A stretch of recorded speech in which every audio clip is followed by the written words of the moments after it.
মুভির শুরুতে আমরা দেখি একটি ব্যস্ত এয়ারপোর্ট, সবাই নিজের কাছে ব্যস্ত।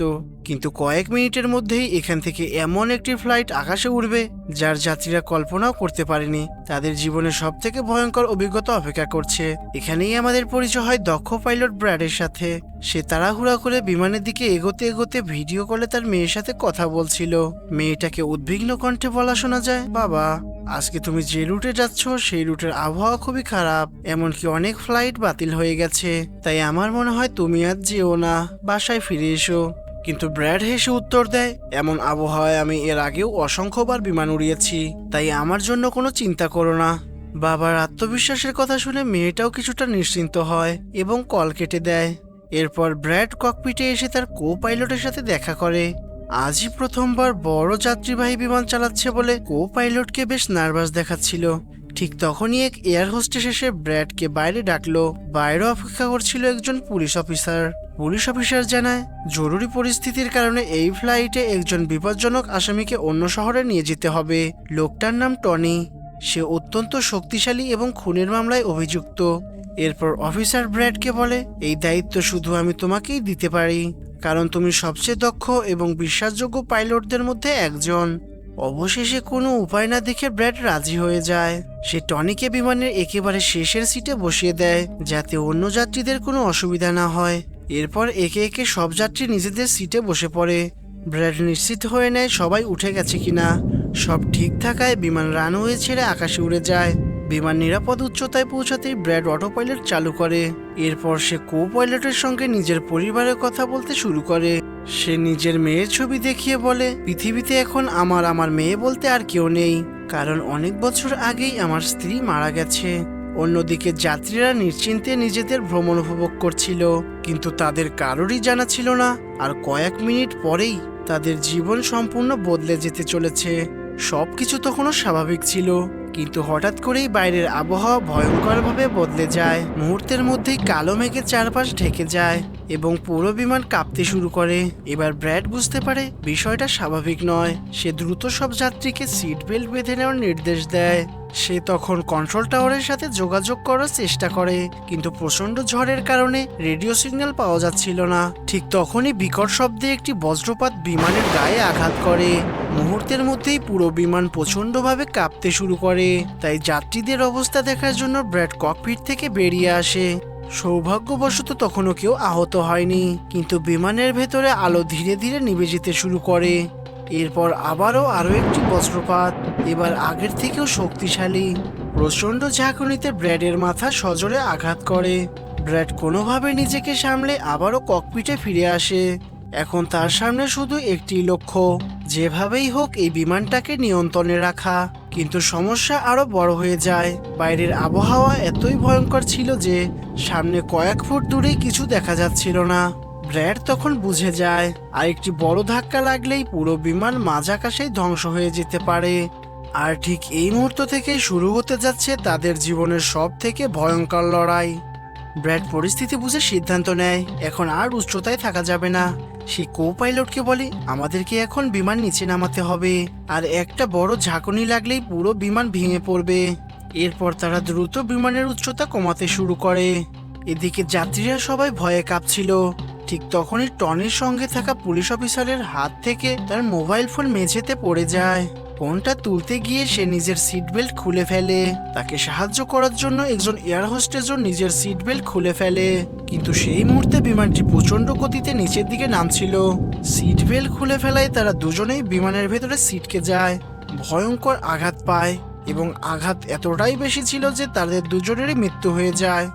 এদিকে বিমান অনেকটাই নিচে নেমে এসেছিল, কিন্তু ইঞ্জিনে পর্যাপ্ত শক্তি না থাকায় ব্র্যাড কোনোভাবেই সেটিকে কোনো এয়ারপোর্টে নিয়ে যেতে পারছিল না। তাই সে কঠিন এক সিদ্ধান্ত নেয়, প্রয়োজনে সমুদ্রের মধ্যে ক্র্যাশ ল্যান্ডিং করাবে। কিন্তু ঠিক তখনই দূরে একটি ছোট দ্বীপ চোখে পড়ে তার। সে আর কোনো চিন্তা না করে বিমানটিকে সেই দিকে ঘুরিয়ে দেয়। তার সামনে এখন একটি লক্ষ্য, যে বিমানটিকে কোনোভাবে নিরাপদে নিচে নামাতে হবে। অবিশ্বাস্য দক্ষতায় ব্র্যাড শেষ পর্যন্ত দ্বীপের একটি সরু রাস্তায় জরুরি অবতরণ করতে সক্ষম হয়। সবচেয়ে স্বস্তির বিষয় ছিল এই ভয়ঙ্কর ল্যান্ডিংয়ে কোনো যাত্রী আহত হয়নি। ঠিক তখনই বিমানের পিছন দিকে শর্ট সার্কিট হতে শুরু করে। অন্যদের কাছে বিষয়টি ভয়ের হলেও ব্র্যাড একটু স্বস্তি পায়, কারণ সে বুঝতে পারে বিমানে এখনো কিছু বিদ্যুৎ অবশিষ্ট আছে। সব যাত্রীকে নিরাপদে নামিয়ে আনার পর একজন এয়ার হোস্টেস এসে জানায় টনির সঙ্গে থাকা সেই পুলিশ অফিসার এবং একজন এয়ার হোস্টেস মারা গেছে। খবরটা শুনে ব্র্যাড ভেঙে পড়ে। সে মনে মনে নিজেকেই দোষ দিতে থাকে। অন্যদিকে এয়ারলাইন কোম্পানির হেডকোয়ার্টারে হঠাৎ দেখা যায় তাদের একটি বিমান রাডার থেকে পুরোপুরি অদৃশ্য হয়ে গেছে। কোথাও ল্যান্ডিং এর কোনো তথ্য নেই, আবার রেডিও ক্যাম্পের সাথে যোগাযোগও করা যাচ্ছে না। পরিস্থিতি গুরুতর বুঝে কোম্পানির মালিক সঙ্গে সঙ্গে স্কোয়াডের নামে এক রেস্কিউ এক্সপার্টকে ডেকে পাঠায়। হারিয়ে যাওয়া মানুষ এবং দুর্ঘটনাগ্রস্ত যানবাহন খুঁজে বের করাই ছিল তার বিশেষ দক্ষতা। মালিক তাকে বলে, আমি আমার বিমানের প্রতিটি তথ্য জানতে চাই। এটা কোথায় গেছে, আর আমার যাত্রী ও ক্রু মেম্বাররা এখন কেমন আছে। এদিকে দ্বীপের যাত্রীরা সবাই আতঙ্কে ছিল। তারা বুঝতেই পারছিল না কেন তাদের এখানে নামানো হয়েছে। তখন ব্র্যাড সবাইকে এক জায়গায় জড়ো করে শান্ত কণ্ঠে বলে, জরুরি অবস্থার কারণে আমাদের এখানে নামাতে হয়েছে। বিমানে এখনো কিছুটা বিদ্যুৎ আছে, আমরা সেটি ব্যবহার করে কিছু সিস্টেম চালু করার চেষ্টা করব। আপনারা কেউ আতঙ্কিত হবেন না, খুব শীঘ্রই উদ্ধারকারী দল আমাদের খুঁজে বের করবে। এরপরে ব্র্যাড আবারও বিমানের কাছে গিয়ে সেটি পরীক্ষা করতে শুরু করে, কিন্তু খুব দ্রুতই সে বুঝে যায় এত কম পাওয়ার দিয়ে কিছুই করা সম্ভব নয়। তাই তাদের এখন একমাত্র ভরসা উদ্ধারকারী দল। তারা একটি ম্যাপ বের করে নিজেদের অবস্থান নির্ণয় করার চেষ্টা করে। কিছুক্ষণ পর কো পাইলট আতঙ্কিত মুখে বলে, আমরা একটি প্রাইভেট আইল্যান্ডে আটকে পড়েছি। এই জায়গাটা অত্যন্ত বিপজ্জনক। এখানে এমন এক সন্ত্রাসী গোষ্ঠী থাকে যারা কোনো সরকার বা আইন মানে না। তারা যদি কোনোভাবে আমাদের খুঁজে পায় তাহলে কেউই আমাদের বাঁচাতে পারবে না। এই কথা শুনে সবার সামনে যেন আরো বড় বিপদের ছবি স্পষ্ট হয়ে ওঠে। ব্র্যাড ধীর কণ্ঠে বলে, তাহলে যেভাবেই হোক আমাদের উদ্ধারকারী দলের সঙ্গে যোগাযোগ করতে হবে, কারণ এখান থেকে বেঁচে বের হওয়ার একমাত্র উপায়। এরপর সে এবং কো পাইলট রেডিও মেরামতের কাজে লেগে যায়, কিন্তু তারা দেখতে পায় বজ্রপাতের কারণে পুরো সিস্টেমটা প্রায় ধ্বংস হয়ে গেছে। কিছুক্ষণ পর ব্র্যাড আবারও যাত্রীদের কাছে এসে জানায়, রেডিও এখনো কাজ করছে না, তবে আপনারা ভয় পাবেন না, ওরা আমাদের খুঁজতেই আসবে। কিন্তু তখন ব্র্যাড এমন একটি সিদ্ধান্ত নেয় যা শুনে সবাই অবাক হয়ে যায়। সে বলে, আমার সঙ্গে টনি যাবে। এই কথা বলে সে টনির হাতকড়া খুলে দেয়। টনি খুব খুশি হয়, কারণ একজন খুনের আসামির ওপর কেউ এভাবে বিশ্বাস করবে সেটা সে কখনো ভাবেনি। এরপর ব্র্যাড ক্রো পাইলটকে বলে, তুমি বিমানের পাওয়ার সিস্টেম ঠিক করার চেষ্টা করো, আমি টনিকে নিয়ে বের হচ্ছি। যেভাবেই হোক যোগাযোগের ব্যবস্থা করে উদ্ধারকারী দলকে এখানে আনতেই হবে। এরপর ব্র্যাড আর টনি জঙ্গলের ভেতরে রওনা দেয়, কিন্তু তারা জানতো না ঠিক সেই মুহূর্তেই আরো ভয়ঙ্কর কিছু তাদের জন্য অপেক্ষা করছে। জঙ্গলের ভেতর দিয়ে এগোতে এগোতে টনি হঠাৎ ব্র্যাডকে বলে, তুমি জানো আমি একজন খুনের আসামি, তারপরও কেন আমার উপর এত ভরসা করলে? ব্র্যাড শান্তভাবে উত্তর দেয়, কারণ এখন আমার সামনে অন্য কোনো পথ নেই। এখানে এমন এক সন্ত্রাসী গোষ্ঠী রয়েছে যাদের বিরুদ্ধে লড়াই করার জন্য তোমার মতো একজন মানুষের আমার দরকার। কথাটা শুনে টনি জানায়, সে এক সময় বহু বছর ইউএস মিলিটারিতে কাজ করেছে, তাই এমন পরিস্থিতির সঙ্গে সে অপরিচিত নয়। কিছুক্ষণ পর হঠাৎ ব্র্যাড বুঝতে পারে তার পেছন থেকে আর টনির হাঁটার শব্দ শোনা যাচ্ছে না। সে ঘুরে তাকিয়ে দেখে টনি উধাও। এক মুহূর্তেই সে পালিয়ে গেছে। এখন ব্র্যাড একাই সামনে এগোতে থাকে। জঙ্গলের আরো গভীরে গিয়ে সে একটি পরিত্যক্ত কারখানা দেখতে পায়। ভেতরে ঢুকে সে একটি পুরাতন টেলিফোন খুঁজে পেলেও সেটি সম্পূর্ণ অচল ছিল। তারপর সে আশেপাশের ছেঁড়া তারগুলো জোড়া লাগানোর চেষ্টা করে। অবশেষে অলৌকিকভাবে টেলিফোনটি আবারও সচল হয়ে যায়। ব্র্যাড সঙ্গে সঙ্গে এয়ারলাইন কোম্পানির হেড অফিসে কল করে, কিন্তু ওপাশে থাকা কর্মচারী তার কথা মোটেও বিশ্বাস করছিল না, কারণ প্রতিদিনই অসংখ্য ভুয়া ফোন আসতো। তাই কোনো কিছু যাচাই না করেই সে কল কেটে দেয়। ঠিক তখনই ব্র্যাডের মাথায় একটি বুদ্ধি আসে। সে দ্রুত নিজের মেয়েকে ফোন করে পরিস্থিতি জানায়, নিজের অবস্থান, দ্বীপের নাম এবং যত তথ্য সম্ভব লিখে অফিসে পৌঁছে দিতে বলে। কিন্তু কথা বলার মাঝখানেই পেছন থেকে এক সন্ত্রাসী তার উপর ঝাঁপিয়ে পড়ে। আচমকা হামলায় ব্র্যাড কিছুটা হতভম্ব হয়ে গেলেও শেষ পর্যন্ত কঠিন লড়াইয়ের পর লোকটিকে পরাস্ত করে অজ্ঞান করে ফেলে। এরপর সে বুঝতে পারে আরেকজন লোক ঘরের ভেতরে ঢুকেছে। ব্র্যাড দ্রুত আড়ালে লুকিয়ে পড়ে, কিন্তু অবাক করার মতো বিষয় হলো সে আর কেউ নয়, টনি। টনির হাতে তখন কয়েকটি আগ্নেয়াস্ত্র। সে জানায় পথে কয়েকজন সন্ত্রাসীর মুখোমুখি হয়েছিল, তাদের মেরে অস্ত্রগুলোকে নিয়ে এসেছে। এরপর সে ব্র্যাডকে আত্মরক্ষার জন্য একটি বন্দুক দিয়ে দেয়। দুজন একসঙ্গে কারখানার নিচতলায় নেমে গেলে সেখানে একটি সিসিটিভি ক্যামেরা এবং ছড়িয়ে থাকা অনেক পাসপোর্ট দেখতে পায়। রেকর্ডিংগুলো দেখে তারা ভয়ঙ্কর সত্যি জানতে পারে এই দ্বীপের সন্ত্রাসীরা বিভিন্ন দেশের মানুষকে অপহরণ করে, তারপর তার পরিবারের কাছ থেকে কোটি কোটি টাকা মুক্তিপণ আদায় করে, কিন্তু টাকা পাওয়ার পরেও কাউকে জীবিত ছেড়ে দেয় না, সবাইকে নির্মমভাবে হত্যা করে। এসব দেখে ব্র্যাডের মুখ ফ্যাকাশে হয়ে যায়। সে বুঝতে পারে বিমানের যাত্রীরাও এখন একই বিপদের মধ্যে রয়েছে। দুজন আর এক মুহূর্ত দেরি না করে কারখানা থেকে বেরিয়ে আসে। বাইরে তারা একটি গাড়ি দেখতে পায়। সেটি সেই সন্ত্রাসীর যাকে কিছুক্ষণ আগে ব্র্যাড অজ্ঞান করেছিল।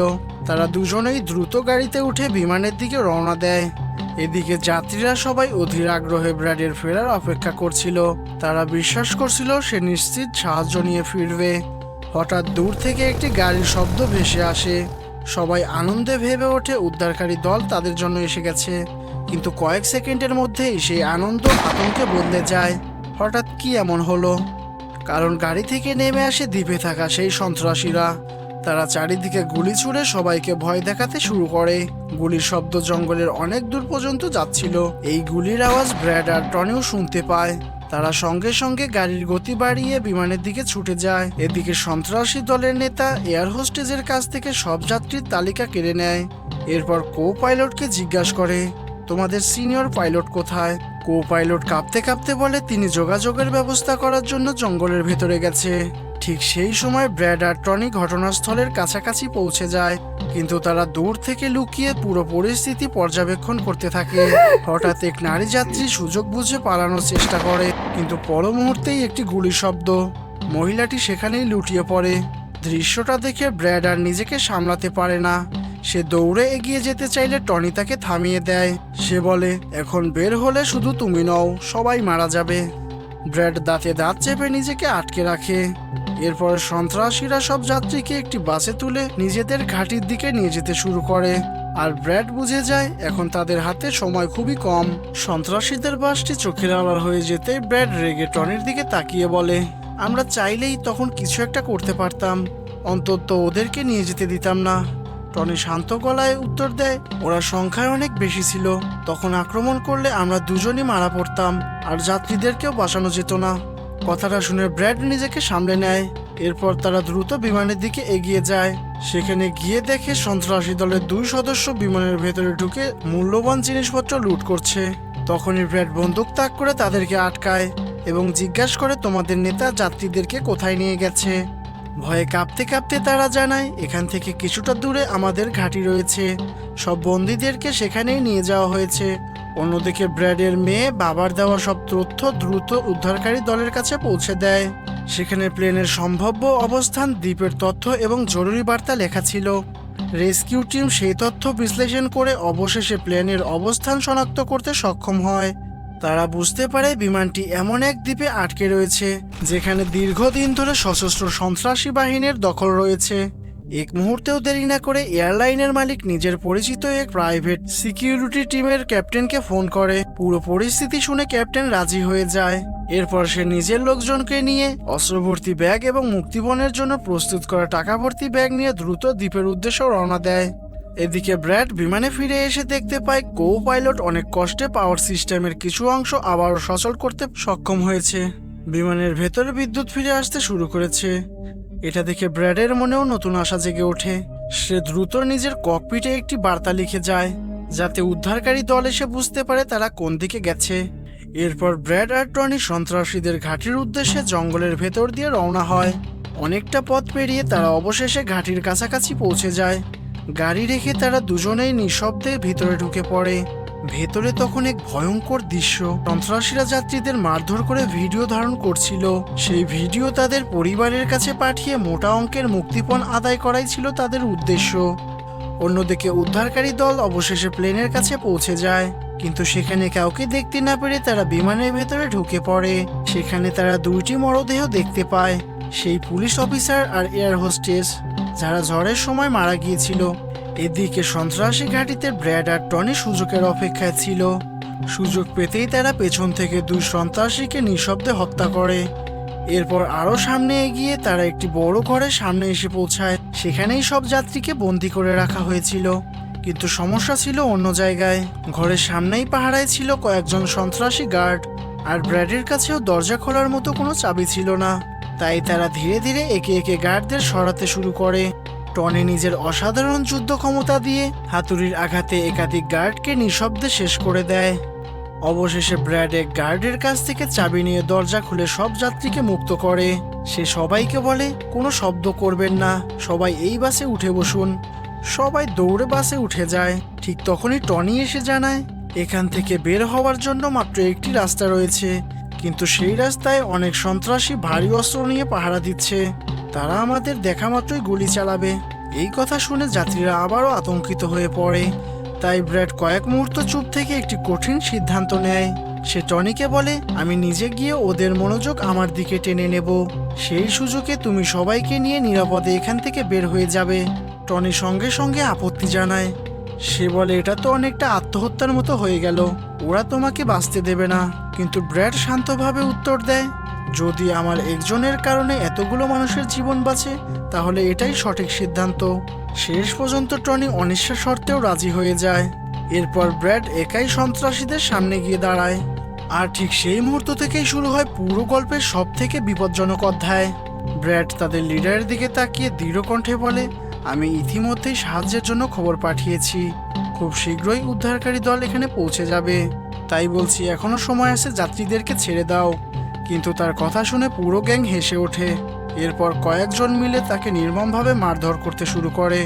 গ্যাং লিডার ঠান্ডা মাথায় বলে, টাকা ছাড়া এখান থেকে কেউ জীবিত বের হবে না। ঠিক তখনই তারা ব্র্যাডকে শেষ করে দিচ্ছিল। তখনই চারদিকে গুলির শব্দ ছড়িয়ে পড়ে। প্রাইভেট রেস্কিউ টিম সময় মতো সেখানে পৌঁছে গিয়ে সন্ত্রাসীদের ওপর আক্রমণ চালায়। মুহূর্তেই দুই পক্ষের মধ্যে প্রচণ্ড গোলাগুলি শুরু হয়ে যায়। দীর্ঘ লড়াইয়ের পর রেস্কিউ টিম গ্যাংয়ের অনেক সদস্যকে হত্যা করে এবং ব্র্যাডকে উদ্ধার করতে সক্ষম হয়। এরপর তাকে নিয়ে সবাই দ্রুত বাসের দিকে ফিরে আসে। অন্যদিকে গ্যাং লিডার নিজের লোকেদের মৃতদেহ দেখে ক্ষিপ্ত হয়ে যায়। তার ছোট ভাইও সেই হামলায় মারা গিয়েছিল। প্রতিশোধের আগুনে জ্বলতে জ্বলতে সে শপথ করে ওদের কাউকে জীবিত ফিরতে দেবে না। এরপর সে তার নিজের লোকদের সব অস্ত্রশস্ত্র নিয়ে রেডি হওয়ার নির্দেশ দেয়। বাসে ওঠার পর প্রাইভেট টিমের ক্যাপ্টেন সবাইকে জানায়, আমরা মাত্র 5 জন একটি ছোট দল, আমরা শুধু প্রাথমিকভাবে তোমাদের সাহায্য করতে এসেছি। সরকারি উদ্ধারকারী দল এখনো আসতে কিছুটা সময় লাগবে। এই কথা শুনে ব্র্যাড বুঝে যায় তাদের হাতে খুব একটা সময় নেই। সে বলে, সন্ত্রাসীরা খুব দ্রুতই তাদের পিছু নেবে, তাই এখানে অপেক্ষা করা মানে নিশ্চিত মৃত্যু। ব্র্যাড কয়েক মুহূর্ত ভেবে একটি পরিকল্পনা করে। প্লেনে ফিরে এসে সবাইকে জানায় বিমানের পাওয়ার আবার ফিরে এসেছে, অর্থাৎ বিমান চালু করা সম্ভব। তাই আমরা আর এখানে অপেক্ষা করব না, সবাই দ্রুত প্লেনে উঠে বসুন। একে একে সব যাত্রী প্লেনে উঠে যায়। অন্যদিকে ব্র্যাড শেষবারের মতো বিমানের সব সিস্টেম পরীক্ষা করছিল। প্রাইভেট টিম চারপাশে অবস্থান নিয়ে সম্ভাব্য হামলার জন্য প্রস্তুত হয়। ঠিক পর মুহূর্তেই সন্ত্রাসীরা আবারও আক্রমণ করে। দুই দিক থেকেই প্রচণ্ড গুলি চলতে থাকে। তবে প্রাইভেট টিমের অস্ত্র অত্যন্ত আধুনিক হওয়ায় তারা একের পর এক সন্ত্রাসীকে নামিয়ে ফেলছিল। এই সুযোগে ব্র্যাড টিম লিডারকে বলে, আমাকে শুধু 5 মিনিট দাও, আমি প্লেন চালু করে ফেলবো, তোমরা সবাই যাত্রীদেরকে নিয়ে ভেতরে উঠে বসো।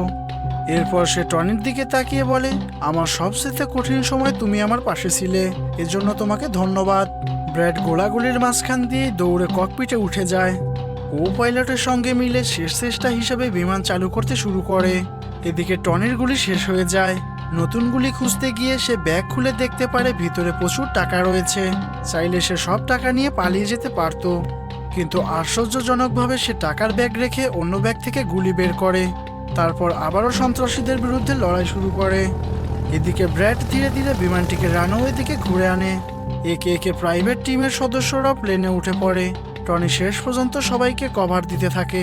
প্লেনে বিদ্যুৎ ফিরে আসায় রেডিও আবারও সচল হয়ে যায়। এয়ারলাইন কোম্পানির মালিক ব্র্যাডকে নিরাপদ এয়ারপোর্টের অবস্থান জানিয়ে দেয়। এদিকে সবাই ট্রেনে উঠে গেলেও টনি আর ওঠে না। সে টাকা ভর্তি ব্যাগ নিয়ে জঙ্গলের দিকে পালাতে শুরু করে, কারণ সে জানতো প্লেনে উঠলে আবারও পুলিশের হাতে ধরা পড়বে। ঠিক সেই সময় সন্ত্রাসী গ্যাং লিডার একটি রকেট লঞ্চার নিয়ে বিমানের সামনে এসে পড়ে। সে এক আঘাতেই পুরো বিমান ধ্বংস করে দিতে চেয়েছিল, কিন্তু টনি তাকে ঠিক সময় দেখে ফেলে। 1 সেকেন্ড দেরি না করে সে বন্দুক তুলে গুলি চালায়। গুলিটি সরাসরি গ্যাং লিডারের গায়ে লাগে। সে মাটিতে লুটিয়ে পড়ে আর প্লেনটি নিশ্চিত ধ্বংসের হাত থেকে বেঁচে যায়। ব্র্যাড সঙ্গে সঙ্গে পুরো শক্তি দিয়ে বিমানটিকে আকাশে তুলে ফেলতে সক্ষম হয়। টনি দূর থেকে সেটিকে উড়ে যেতে দেখে স্বস্তির নিঃশ্বাস ফেলে। তারপরে টাকা ভর্তি ব্যাগ নিয়ে জঙ্গলের ভেতরে অদৃশ্য হয়ে যায়। ব্র্যাড নিরাপদ এয়ারপোর্টের দিকে উঠতে থাকলেও বিপদ এখনো শেষ হয়নি। হঠাৎ বিমানের একটি ইঞ্জিনে আগুন ধরে যায়। আবারও জরুরি অবস্থার ঘোষণা করা হয়।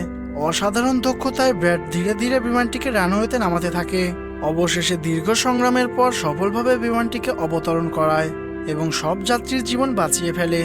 ককপিটে বসে ব্র্যাড আর তার কো পাইলট স্বস্তির নিঃশ্বাস ফেলে। অন্যদিকে এয়ারলাইন কোম্পানির মালিক এবং পুরো টিম আনন্দে ভরে ওঠে। এরপর ব্র্যাড যাত্রীদেরকে দেখতে পেছনে যায়। সেখানে গিয়ে সে দেখে সবাই নিরাপদে আছে। এই দৃশ্য দেখে তার চোখে স্বস্তির ছাপ ফুটে ওঠে।